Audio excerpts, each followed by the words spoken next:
Nightmare is here. It looks to be a reasonably competitive card. I finally crushed my way back to Infinite. Let's go ahead and dive on into digging through some untapped data to find out what's working, as well as sharing some of my own personal deck lists that I've been having a blast and finding success with in this week's roundup.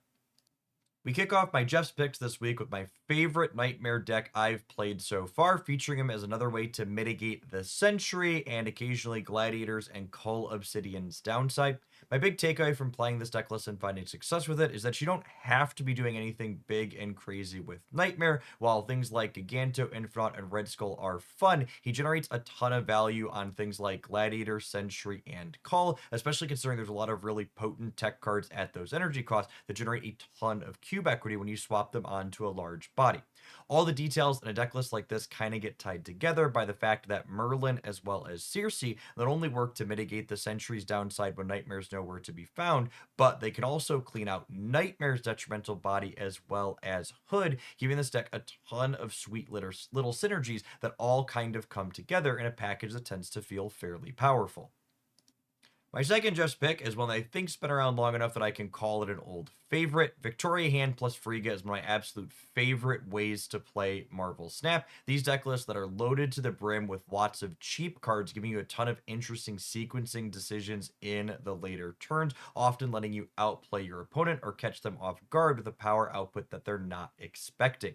The small created cards package in this deck, i.e., Hood as well as Mirage and Kate Bishop, not only give you a ton of bodies for Victoria Hand to be powering up, but their non-created bodies that they leave behind are phenomenal with Merlin, allowing you to swap them into your deck for extra energy or polymorphing them for something else that's better than before.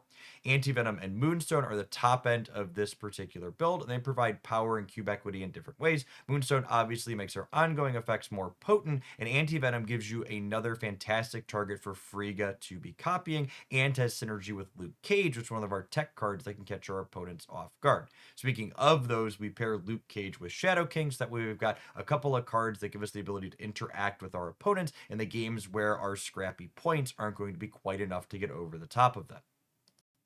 I'm pretty sure whenever I have a good run with Bounce, I'm legally obligated to include it in my Jeff's picks in these weekly roundups. Be sure to keep an eye out for a sweet run with these 12 cards on the Jeff Hoagland Deck Highlights channel over the weekend. This deck list is a relatively classic Bounce list. We've got the Toxin, Falcon, and Beast to pick our cards back up so we can play them out again. And then we've got Bast as well as Agent Venom to increase the stats on a lot of our things that are low to begin with.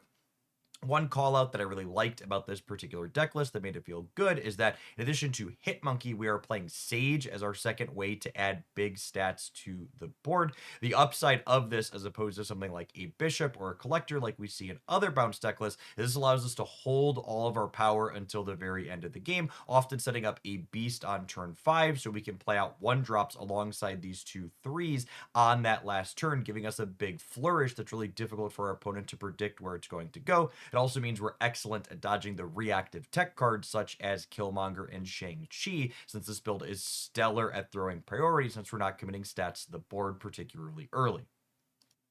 While Cerebro 2 will always have a special place in my heart, I've been playing a bunch of Cerebro 3 as well, and these 12 cards went on a 6-0 undefeated run through Conquest for me, racking up an infinite ticket all the way from the Proving Grounds. This deck list really felt trim. It has an incredibly low curve, meaning you can play your points out really efficiently over the course of the game, and you have a ton of powerful disruptive cards with everything from Cosmo protecting your ongoing effects from disruption to Mobius, Red Guardian, Luke Cage messing up your opponent on the other side of the board.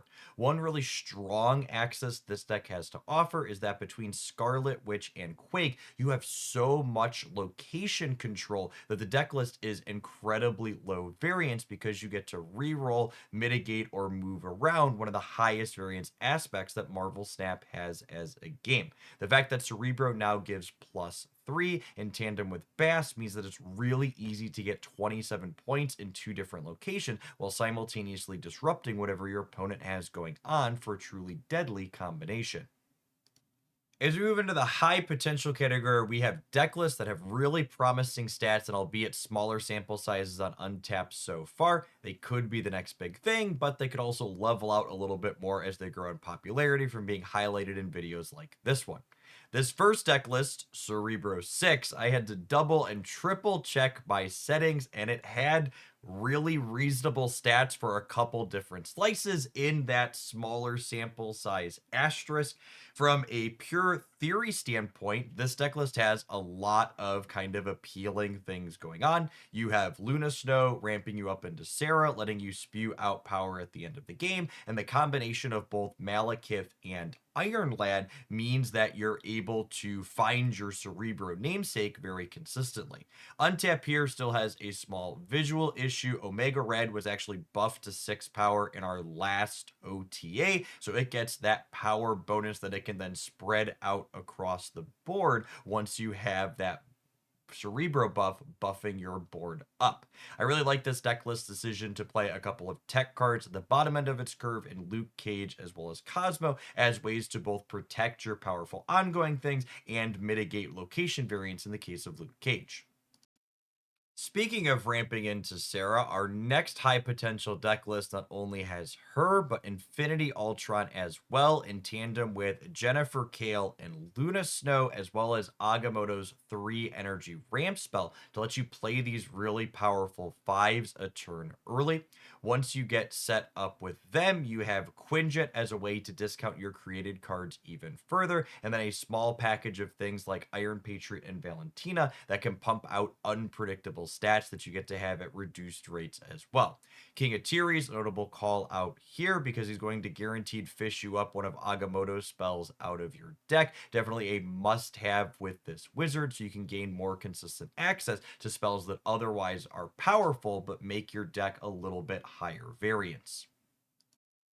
If you're someone who enjoys breaking your opponent's cards in a game of Marvel Snap, but you require feeling like a hipster while you do it, disrupting them with things like Negasonic Teenage Warhead and Supergiant is the premier way to go about that. One thing I really enjoy about this particular deck list is that Supergiant is a stellar card for hiding your copy of Ronan the Accuser, letting you put big stats down on the board on turn 5 in a way that's difficult for your opponent to break with a tech card of their own, such as Shang-Chi or Enchantress, that tends to be popular. So I'm going to call out at the lower end of the curve in this deck is things like Hydra Bob, Iron Patriot, and sometimes even a Maximus played on curve can be key for allowing you to grab priority, so that way things like Rocket and Groot and Warhead can butcher your opponent in key spots. I really love the inclusion of Miles Morales as another stat stick in this build as well, since you have Sam Wilson as well as Rocket and Groot as a way to enable it efficiently in the final turns of the game. Somewhat predictably, the top performing Nightmare deck list and one of the most popular on the Untapped tracker is a variation featuring Sauron. This makes a lot of sense. These cards have overlap in the cards they have strong synergy with. In this case, Lizard, Ebony Maw, Starbrand, and Red Skull are all made pretty considerably more powerful by either of these effects. I think one noteworthy call out about this particular deck list that it's leveraging the Nico Minoru Merlin Hood package at the lower end of the curve to give you plenty of cheap things to fill out your early turns plays with, and Merlin as well as Nico both work efficiently at cleaning out Nightmare's body after the fact, as well as Misery, who's a fine Nightmare target herself in a pinch. Our last high potential deck list this week is the spiciest of the bunch, a Black Knight Sarah deck list featuring Blink to add an element of consistency. She can fish you up a massive 6-drop Fatty or your Sarah to make your costs even cheaper. I think it's also probably not a coincidence that this deck list, while having a potent proactive game plan, is also playing a variety of disruptive cards. Cosmo alongside Juggernaut is a really powerful last turn play, often stopping and opposing Shang-Chi and punting your opponent out of a different path so you can both disrupt while protecting your big bombs at the end. Moving along to our top performing category, we have deck lists with really solid stats on Untapped right now that have a proven track record of good performances over their history in Marvel Snap. The best among these right now for most of the slices that I look at is this classic Dakin discard deck. This deck list is one of the most efficient at putting out big stats across your board, with its namesake Dakin, as well as Collector, Meek, and Morbius all scaling up to absolutely massive stat lines on the back of MODOK and Bullseye discarding an army of swarms and scorns from your hand. This build, in addition to putting out big stats, also tends to be fairly resilient to a piece of interaction or two, since none of your stats are big to begin with, letting you duck Shang-Chi, and something like a Red Guardian can only tag one of your things when you often have three or even four of them out on the board to scale up.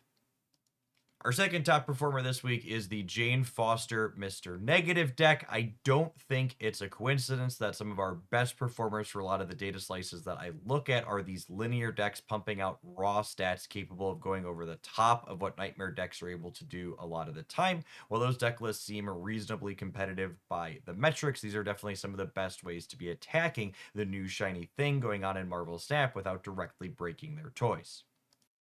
Speaking of breaking their toys, though, this Fenris Wolf Zabu variation featuring Killmonger to clear away Ebony Maws and Zeros, as well as Shang-Chi to break down Red Skulls regardless of what text box they might have, and then bringing the best of them back into the board on your side of the table looks to be one of the best ways to do that.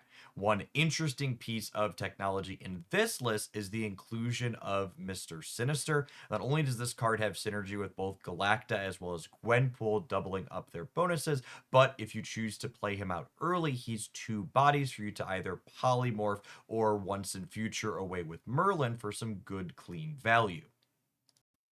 As always, there's a ton of Silver Surfer variations putting up solid stats, as this is an archetype you can tune to whatever you want to be beating with a variety of the best interactive cards in Marvel Snap costing 3 energy that you can buff up. This particular sample list is one that I think is extra novel, with Fenris Wolf being enabled by things like Moon Knight and Gambit, while Proxima also jumping into play for some big stats with those cards as well. While Cerebro 3 was in my Jeff's pick, Cerebro 2 will always be in my heart and has recently been consistently among the top performers since its namesake was buffed to giving +3 stats across the board. Some notable callouts in our sample list this week that was one of the best performers is the exclusion of Blue Marvel. This makes the deck list a little bit more reliant on its namesake Cerebro, but Nico Minaru adding consistency to your deck by periodically letting you draw 2 cards makes this less of a drawback. We also have Ravonna Renslayer showing up here as a card that makes Cerebro as well as Mystique cost just 2 energy, meaning on the last turn of the game you can deploy both of them as well as something like Mr. Sinister for big stats in a way that's fairly unpredictable. Our last top performer this week is a reminder that just because there's a shiny new tool in the toolbox in the case of Nightmare doesn't mean the thing that's tried and true can't continue to be great. Specifically, this Sauron Scar decklist has been consistently putting up stats for a long while, and its namesake of Scar is a card that does not want to be Nightmare. Swapping its text over to Arishem is not something that's particularly profitable, so this deck list is continuing to put up good metrics and absolutely does not want Nightmare messing up what it has going on. The disaster that is High Voltage Overdrive aside, I've still been enjoying regular Marvel Snap on the ladder as well as Conquest a pretty solid amount. I think this week's roundup does a fantastic job of highlighting the balanced team's good work. We're getting new playable cards with Nightmare, opening up new archetypes that are worth exploring, while older things like Classic Sauron Scar and even Bast Bounce can be competitive in the hands of a dedicated pilot that knows the ins and outs of playing them. As always, I would love to hear in the comments down below what you've been having fun and finding success with. As always, I leave you with the reminder that games are something you should be playing for fun. So while it's good to have goals, don't make falling short of those goals in a particular timetable a reason to cause you frustration with something that should be bringing you joy. If you enjoyed my roundup today, speaking of, make sure you smash that like button. If you happen to be new here, consider subscribing to the channel so you don't miss any other fantastic Marvel Snap news, updates, and deck roundups like this one in the future. I appreciate the folks that made it all the way through to the end of the video and hope your next Snap Pack is an excellent one.